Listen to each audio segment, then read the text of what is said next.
I know there's been a lot of hate for Suicide Squad ever since it has been released, and for a good reason too, which I can understand now, but I had to give it a try before I could decide for myself. I've been a fan of both Marvel and DC ever since I was a kid. So every time a new game, series, or movie comes out, I just can't resist watching it or playing it because, whether you like it or not, that's totally subjective. So when I saw 95% off on Suicide Squad on Steam, without thinking twice, I immediately purchased it. I mean, how bad could it be, right? Let me share my thoughts on the game with you. What I liked about it, what I hated, and what could have been done better. Like the video if you agree, and feel free to share your thoughts on Suicide Squad in the comments below. With that being said, let's dive into it. Hello folks, I'm Bit, and welcome to EveryBit-Game.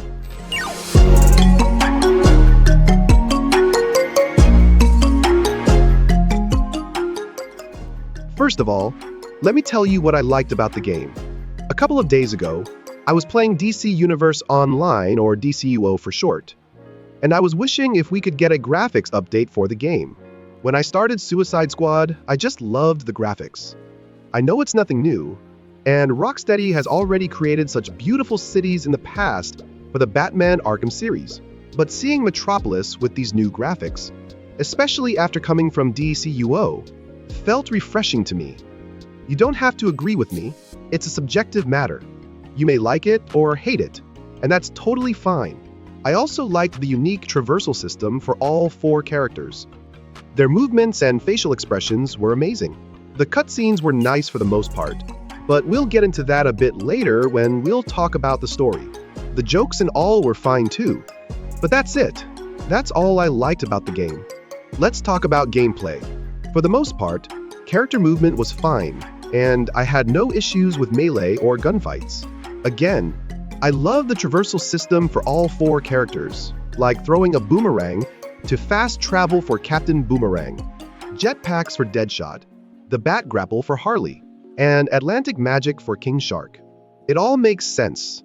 What doesn't make sense is why everything in the game explodes with just a mere touch. It makes the area so messy at times, for no reason.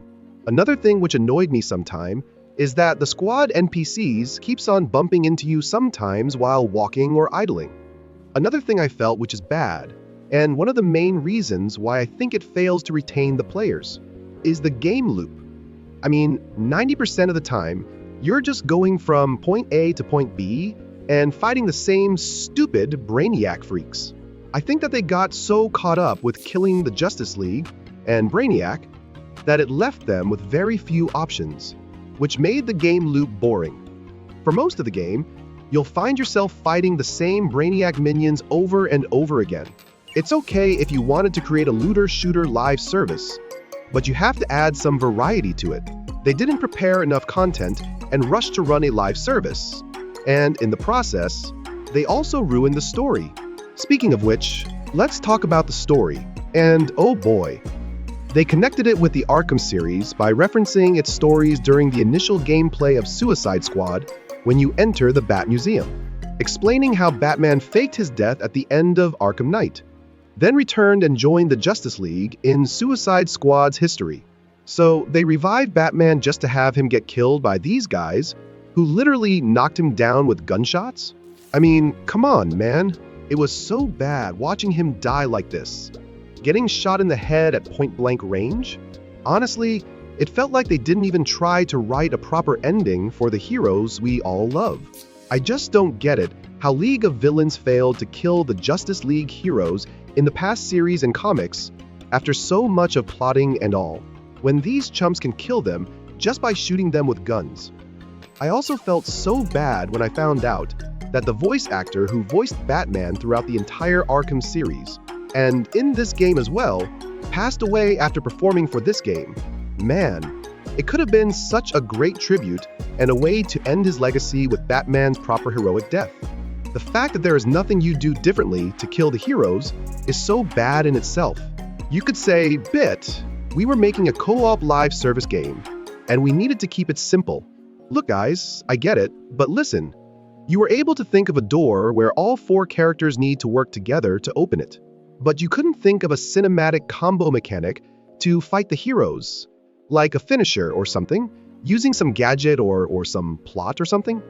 Anything? Sorry guys, but I just can't buy it. Guys, the Justice League died in DC Universe Online as well, but that whole plot was so much better because you actually get to play alongside your favorite heroes there to change that future. Okay, let's be honest.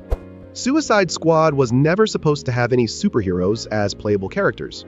And I can live with that since there are so many cool supervillains in DC who could have been added to be played with, or as bosses with, every new season. And it would have made total sense. But if you completely remove the Justice League heroes, then Suicide Squad itself becomes valueless. Nobody is interested in Suicide Squad if there is no Justice League. Instead, I would have loved to see Waller pulling their strings to find a way to fix the Justice League and make them play nice alongside the League. After all, that's what Suicide Squad is all about. A hero squad made up of supervillains. And guess what? The funny part is that they killed all the heroes and didn't even provide a proper ending where you completely defeat Brainiac. Instead of diving into the multiverse nonsense and making Brainiac the only villain for all the other seasons, they could have delivered an entirely different story where the Justice League survives and could have introduced different supervillains as bosses and playable characters in the upcoming seasons. I know they tried to introduce more villains as playable characters with the new season by bringing Joker and Deathstroke to the game. But look at this. It's the worst character model of Joker I've ever seen. You made the story bad, and then you dropped stupid skins on sale which nobody liked.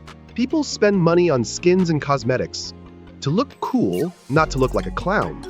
I know how much time and effort goes into making games like this, and I really hate to see such games with so much potential go to waste. Which is the harsh reality for this game now, guys, as WB has already decided to pull the plug and make it available for offline play. It's so many bad decisions that led to its current state. But if you want to buy it just to kill some time, buy it right now while it's available for 95% off. Otherwise, it just doesn't worth the price. That's all for today, guys. Please hit the like button. It helps me stay motivated to bring you more content, and subscribe to stay connected. After all, games are more fun when you can play and discuss them together. So let's connect. Let's enjoy the games together, and every bit of it.